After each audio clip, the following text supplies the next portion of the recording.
and welcome to Food Neighbourhoods on Monocle Radio. I'm Monica Lillis, and once again we're heading to the places locals love for their food and drink. This week we head to Sapa, a market town in the northwest of Vietnam, where the cooler climate and verdant mountain vistas make it a popular destination with domestic vacationers and international trekkers alike. The lush surroundings also have a culinary benefit, with an array of local delicacies waiting to be discovered. Here, Monocle's Lily Austin takes us on a tour.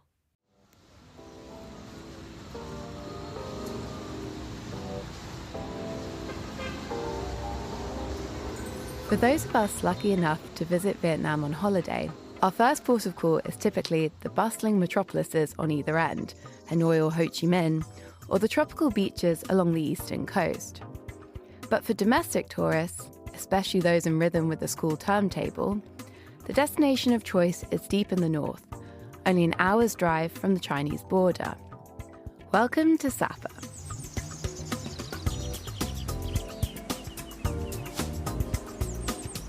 Nestled in the Hong Li Son Mountains overlooking the rice terrace fields of the Muang Ho Valley.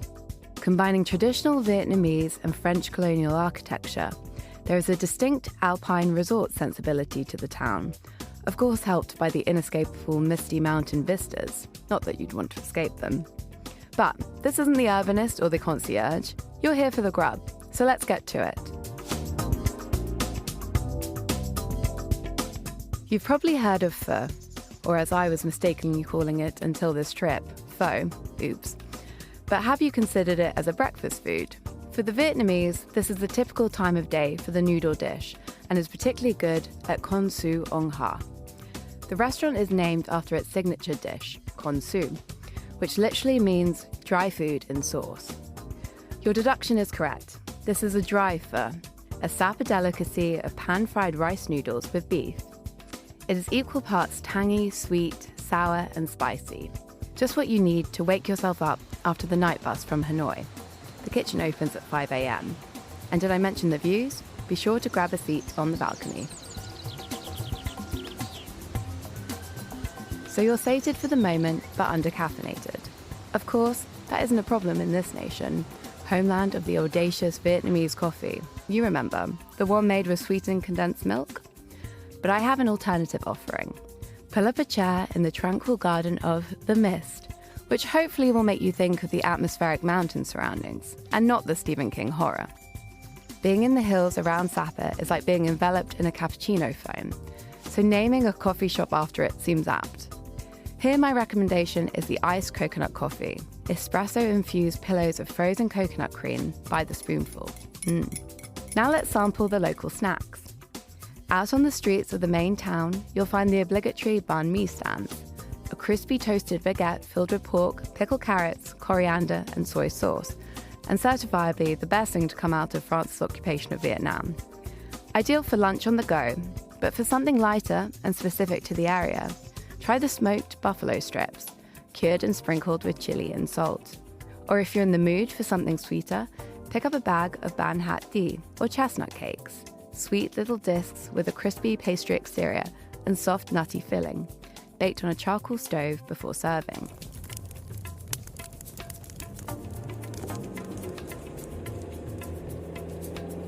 Moving deftly to lunch, and for yet more beautiful scenery, head slightly out of town on the road to Muang Ho Valley and alight at Good Morning View restaurant.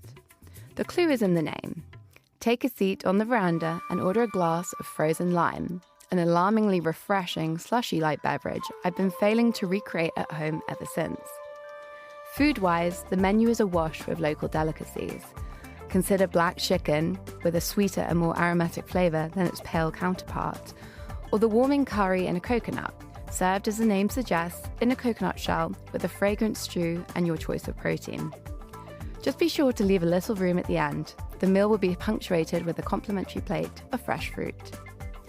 Alternatively, if you want to earn your lunch and for an insight into rural life in Sapa, take a cooking class with a member of the Hmong tribe, Mongolian descendants who have lived in the rice fields of the Muang Ho Valley for generations. You'll be taught how to make typical dishes like fresh spring rolls and sticky rice at a Hmong kitchen table, and then sit down to share your meal with the family. Once you've wound the windy road back down to town, head to Sapa Skyview Restaurant and Bar. The neighbourhood isn't afraid of being literal. Perch on a high bar stool on the balcony and yet again enjoy the misty mountains with a creamy pina colada.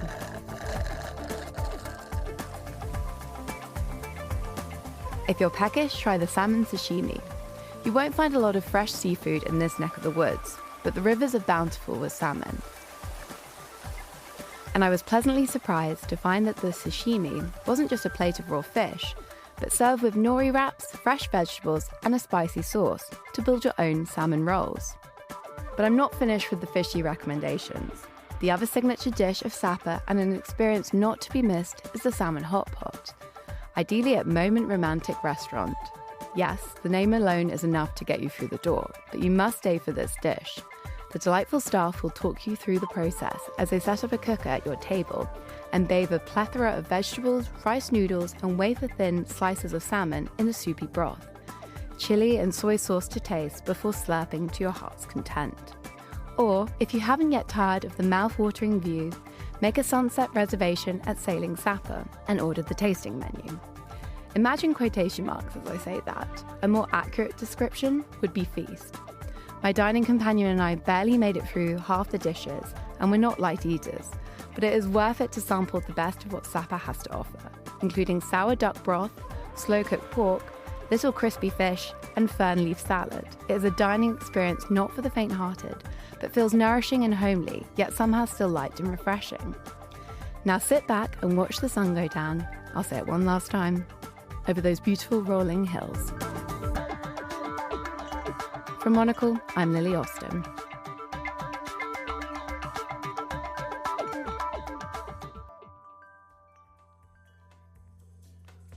Food Neighbourhoods is a Monocle production from the team behind the menu. This episode was written by Lily Austin and edited by Flynn Simons. For more food and drink stories, tune into the menu every Friday at 2000 London time. I'm Monica Lillis. Thanks for listening.